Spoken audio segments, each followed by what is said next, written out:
സംസ്ഥാനത്ത് നിന്നും അതിശക്തമായ മഴയ്ക്കാണ് സാധ്യത. ജില്ലകളിലെ മഴ മുന്നറിയിപ്പിൽ മാറ്റം വന്നിട്ടുണ്ട്. അതൊന്ന് പരിശോധിക്കാം. സംസ്ഥാനത്ത് വീണ്ടും തുലാവർഷം കനക്കുകയാണ്. ഇപ്പോൾ കഴിഞ്ഞ ദിവസങ്ങളിൽ നിന്ന് കണ്ടതിൽ നിന്ന് വിഭിന്നമായിട്ട് മധ്യ കേരളത്തിലും തെക്കൻ കേരളത്തിലല്ല വടക്കൻ കേരളത്തിലാണ് മഴ കനക്കുന്നത്. അപ്പോൾ നിലവിലെ മഴ മുന്നറിയിപ്പ്, പുതിയ അലേർട്ട് എങ്ങനെയാണ് എന്നുള്ളത് നമുക്ക് നോക്കാം. നമ്മൾ മാപ്പിൽ കാണുന്നത് പോലെ വടക്കൻ കേരളത്തിൽ പ്രത്യേകിച്ചും 4 ജില്ലകളിലാണ് അതിശക്തമായിട്ടുള്ള മഴയ്ക്ക് സാധ്യതയുള്ള ഓറഞ്ച് അലേർട്ട് നൽകിയിരിക്കുന്നത്. നമ്മൾ കാണുന്നത് പോലെ കോഴിക്കോട്, വയനാട്, കണ്ണൂർ, കാസർഗോഡ് ഈ 4 ജില്ലകളിലും ഓറഞ്ച് അലേർട്ടാണ് നൽകിയിരിക്കുന്നത്. ശക്തമായിട്ടുള്ള മഴയ്ക്ക് സാധ്യതയുണ്ട് ാണ് കാലാവസ്ഥാ നിരീക്ഷണ കേന്ദ്രം നൽകുന്ന മുന്നറിയിപ്പ്.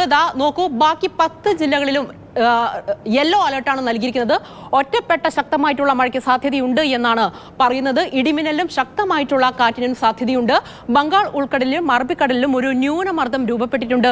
ഇതിന്റെ ഫലമായിട്ടാണ് ഈ മഴ ശക്തി പ്രാപിക്കുന്നത്. തീരദേശ മലയോര മേഖലകളിലൊക്കെ ജാഗ്രത അതുപോലെ തന്നെ തുടരണം. എന്തായാലും വരും ദിവസങ്ങളിലും മഴ കനക്കുമെന്നുള്ള മുന്നറിയിപ്പാണ് കാലാവസ്ഥാ നിരീക്ഷണ കേന്ദ്രം നൽകുന്നത്.